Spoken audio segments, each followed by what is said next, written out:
बिस्मिल्लाहिर्रहमानिर्रहीम अस्सलाम वालेकुम। उम्मीद करती मेरे भैन भरा ठीक होने के अल्हम्दुलिल्लाह से भी ठीक है। अल्लाह पाक तुहानू खुश रखे आबाद रखे। तो अज दो लोग करते शुरू माशाल्लाह सुबह सुबह तो चिड़ियों की आवाज़ा जी सुनने मिलदियां ने, बड़ा ही दिल सुहाना हो जाता।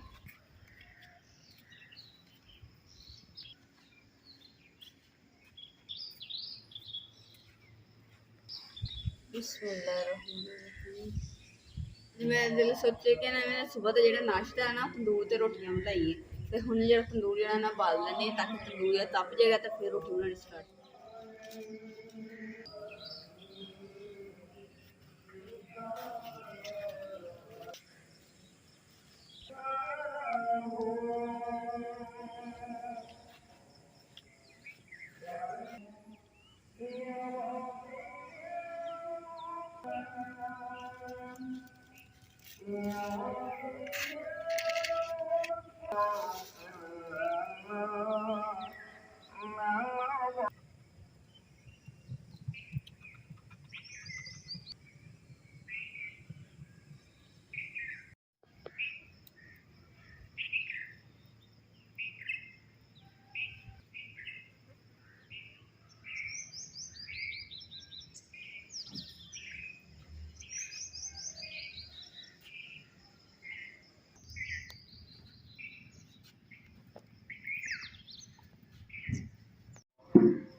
अल्हम्दुलिल्लाह तंदूर पक गया वा। तो तंदूर के उत्ते ना पहले सब तो पहले दुध गर्म किया, उस अलावा ना चाय बना ली है।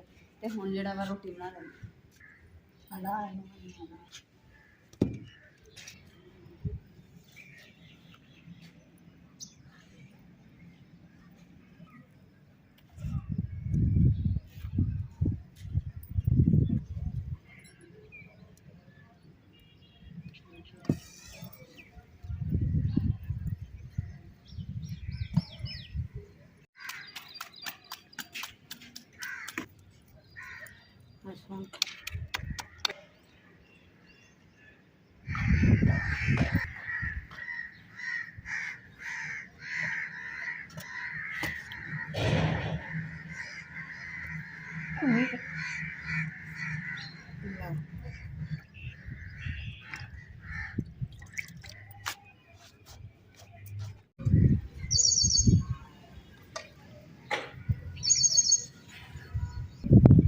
अल्हम्दुलिल्लाह रोटियां तैयार हो गई सी। अम्मा जी ने पौने दे विच बेटन दे ते मैं जल्दी ना कोल चाह जी ठंडी हो गई सी।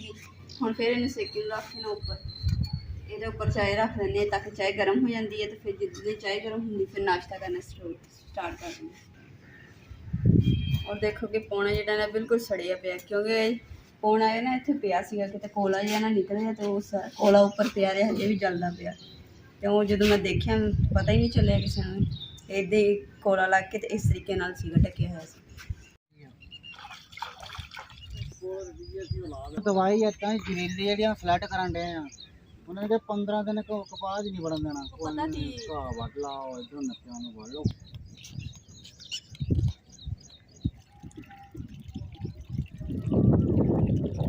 दो आलू पे से मैं चलो ना तंदूर के कोड़े है मैं चले ना भुन लैनी कोड़िया, तो मज़ेदार बड़े लगते हैं। तो नाले रोटी खाने मेरा दिल ही नहीं करन दिया। मैं चल मैं आलू उबाल भुन के ना कोड़िया ते इन्होंने रोटी खा लैनी।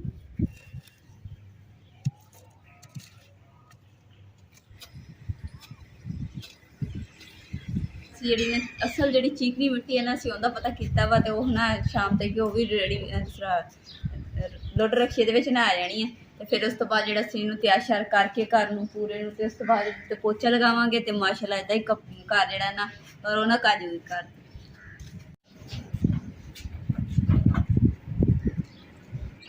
ਤੇ ਅਲੀ ਤਾਂ ਦੇਖੋ ਕਿ ਕਿੰਨੀ ਮਿੱਟੀ ਨਾ ਬਰਤਨਾਂ ਤੇ ਪਈ ਹੋਈ। ਮੈਂ ਕਿਹਾ ਚਲੋ ਨਾ ਗਿੱਠੀ ਦੇ ਬਰਤਨ ਜਿਹੜੇ ਨੇ ਸਾਰੇ ਸਾਫ਼ ਕਰਕੇ ਇੱਥੇ ਮੰਜੀ ਤੇ ਰੱਖੀ ਜਾਊਂਗੀ, ਫਿਰ ਬਾਅਦ 'ਚ ਦੁਬਾਰਾ ਇੱਥੇ ਜੋੜ ਦੂੰਗੀ। ਦੇਖੋ ਕਿੰਨੀ ਮਿੱਟੀ ਸੀ, ਧੂੜ ਜੀ ਸੀਗੀ। ਹੁਣ ਅਲਹਮਦੁਲਿल्लाह ਜਿਸ ਤਰ੍ਹਾਂ ਗਿੱਠੀ ਵੀ ਸਾਫ਼ ਕਰ ਦਿੱਤੀ ਹੈ, ਬਰਤਨ ਵੀ ਸਾਫ਼ ਸੁਥਰੇ ਹੋ ਗਏ ਆ। ਦੇਖੋ ਨਾ ਬਿਲਕੁਲ ਸ਼ੀਸ਼ੇ ਤਰ੍ਹਾਂ ਸਾਫ਼।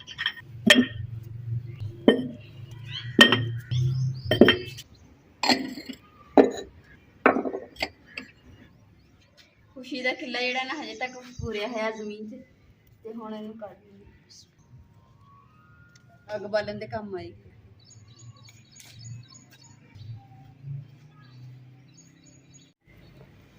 खुशबू जी ना बाहर तक आ रही है, तो देखते हैं कि आलू मेरे पके हैं कि नहीं। बिस्मिल्लाहिर्रहमानिर्रहीम, बिस्मिल्लाहिर्रहमानिर्रहीम। आलू तो अल्हम्दुलिल्लाह तैयार हो गए, हम छिल के तो फिर खाने।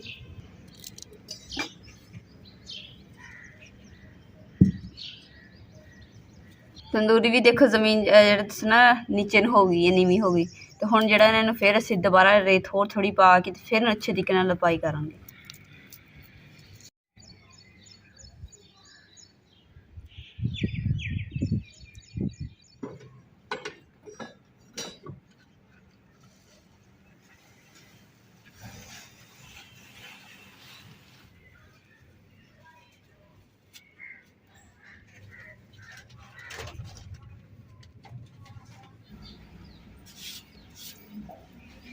अल्हम्दुलिल्लाह गिट्ठी वगैरह हर चीज़ तंदूर भी ढक ढुक दिते, चुल्हे भी ढक दिता वा। उस तो इलावा जी असीं स्पैशल मिट्टी मंगवाई सी ना, तो मिट्टी अज हुण फोन आया, वो कह रहे कि मैं इत्थे पहुँच गए शहर, तो दूसरा तो घर जिहड़ा तुहाडा ओह मैनूं नहीं पता है, तो इस वास्ते हुण जाना वा, तो नाल ही साडे पिंड है, तो उत्थे फिर लैके आउणगे इमरान।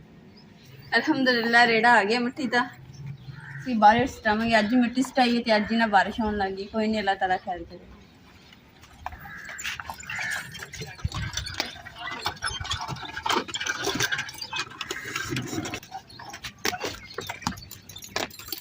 ਇਹਨੇ ਛੜੋੜਾ ਲੈ ਜਿਹੜਾ ਵਾ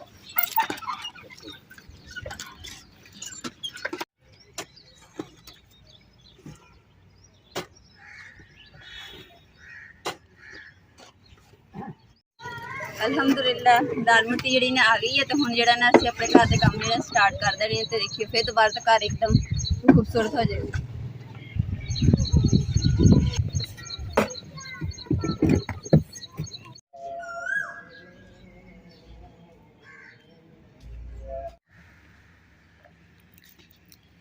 अल्हम्दुलिल्लाह हाँ हो गया दोपहर के खाने का टाइम, तो आटा गुन के ना इमरान दे रही है ताकि तंदूर तो रोटी पा लिया, तो फिर खा के तो फिर शाम के खाने का इंतजाम कर।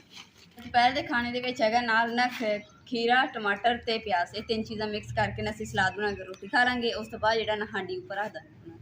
अल्हम्दुलिल्लाह सलाद भी बना लिया वा, तो उस तो इलावा रोटी भी तंदूर ते लग के आ गई माशाअल्लाह गर्मा गर्म। तो नाले ना हांडी वास्ते जिहड़ा मैं प्याज कट के रख लिया, तो बाकी जो मसाला आना वो मैं रोटी खा के तो फिर जो तैयार करके फिर हांडी जी बनानी स्टार्ट कर दी। बिस्मिल्लाहिर्रहमानिर्रहीम।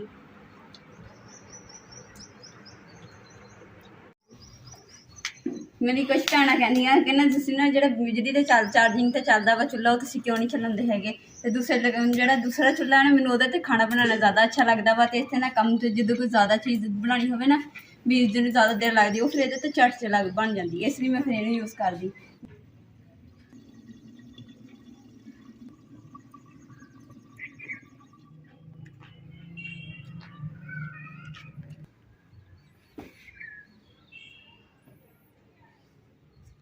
अल्हम्दुलिल्लाह सालन भी मेरा तैयार हो गया, तो शाम की मंजी बिस्तर भी बिछा दिया माशाअल्लाह।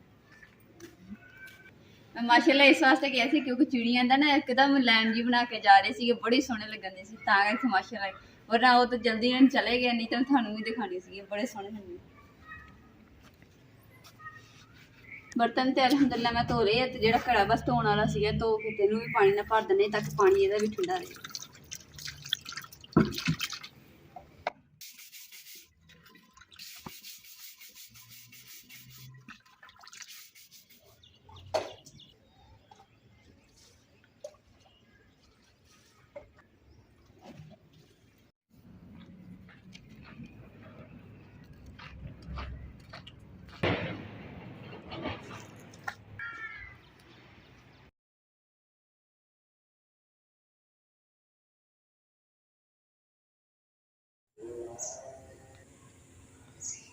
ਅੱਗੇ ਤੁਸੀਂ ਦੇਖਿਆ ਹੋਣਾ ਕਿ ਮੈਂ ਨਾ ਇੱਥੇ ਤੰਦੂਰ ਦੇ ਕੋਲ ਖੜ ਕੇ ਨਾ ਤੇ ਆਟਾ ਗੁੰਨਦੀ ਹੁੰਦੀ, ਜਾਂ ਫਿਰ ਮੈਂ ਪੀੜੀ ਤੇ ਬੈਠ ਕੇ ਨੀਚੇ ਤੇ ਜ਼ਮੀਨ ਤੇ ਰੱਖ ਕੇ ਨਾ ਫਿਰ ਆਟਾ ਗੁੰਨਦੀ ਹੁੰਦੀ। ਤੇ ਹੁਣ ਜਿਹੜਾ ਨਾ ਉੱਥੇ ਤੰਦੂਰ ਜਿਹੜਾ ਢੱਕਿਆ ਹੋਇਆ ਸੀ ਛਾਪਰਾਂ ਦੇ ਨਾਲ, ਤੇ ਅੰਮਾ ਜੀ ਨੇ ਕਈ ਦਫਾ ਮੈਨੂੰ ਕਿਹਾ ਕਿ ਨਾ ਮੰਜੀ ਤੇ ਬੈਠ ਕੇ ਨਾ ਆਟਾ ਗੁੰਨ ਲਿਆ ਕਰ। ਤੇ ਮੈਂ ਕਿਹਾ ਪਤਾ ਨਹੀਂ ਕਿੱਦਾਂ ਦਾ ਲੱਗਣਾ, ਤੇ ਅੱਜ ਮੈਂ ਬੈਠ ਕੇ ਨਾ ਆਟਾ ਗੁੰਨਣ ਦੀ ਮੈਨੂੰ ਬੜਾ ਸਕੂਨ ਹੋ ਰਿਹਾ ਇੱਥੇ।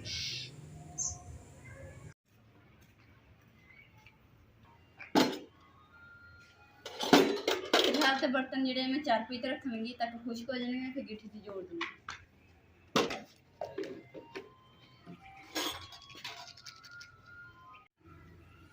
ਅਲਹਮਦੁਲਿਲਾ ਹਾਂਡੀ ਤੇ ਤਿਆਰ ਹੋ ਗਈ ਸੀ, ਤੇ ਧਨੀਆ ਜਿਹੜਾ ਨਾ ਮੈਂ ਕੁਛ ਵਿੱਚ ਸਾਲਣ ਦਾ ਪਾਤਾ ਸੀ, ਕੁਛ ਥੋੜਾ ਬਚਿਆ ਸੀ। ਮੈਂ ਕਿ ਚਲੇ ਇਹਨਾਂ ਸੁਕਾ ਕੇ ਰੱਖ ਲੈਣੀ, ਫਿਰ ਜਦੋਂ ਹਾਂਡੀ ਬਣਾਈ ਦੀ ਹੈ, ਹਾਂਡੀ ਬਣਾਉਣ ਤੋਂ ਬਾਅਦ ਥੋੜਾ ਜਿਹਾ ਭੋਰ ਕੇ ਪਾ ਦੀ ਜਾਣਾ, ਤੇ ਹਾਂਡੀ ਬੜੀ ਸੋਹਣੀ ਲੱਗਦੀ। ਅੱਜ ਦੇ ਵਲੋਗ ਦਾ ਮੈਂ ਇੱਥੇ ਐਂਡ ਕਰੂੰਗੀ। ਉਮੀਦ ਕਰਦੀ ਮੇਰੇ ਭੈਣ ਭਾਈ ਨੂੰ ਸਾਡਾ ਅੱਜ ਦਾ ਵਲੋਗ ਪਸੰਦ ਆਏਗਾ। ਤਾਂ ਸਾਡੇ ਚੈਨਲ ਲਾਈਕ ਕਰੋ, ਸ਼ੇਅਰ ਕਰੋ, ਸਬਸਕ੍ਰਾइब करो और अपनी फैम जरूर शेयर करो। अल्लाह पाक तुहानू खुश रखिए, आबाद रखिए, अपना और अपनी फैम का बहुत ज़्यादा ख्याल रखिए। अल्लाह हाफिज़।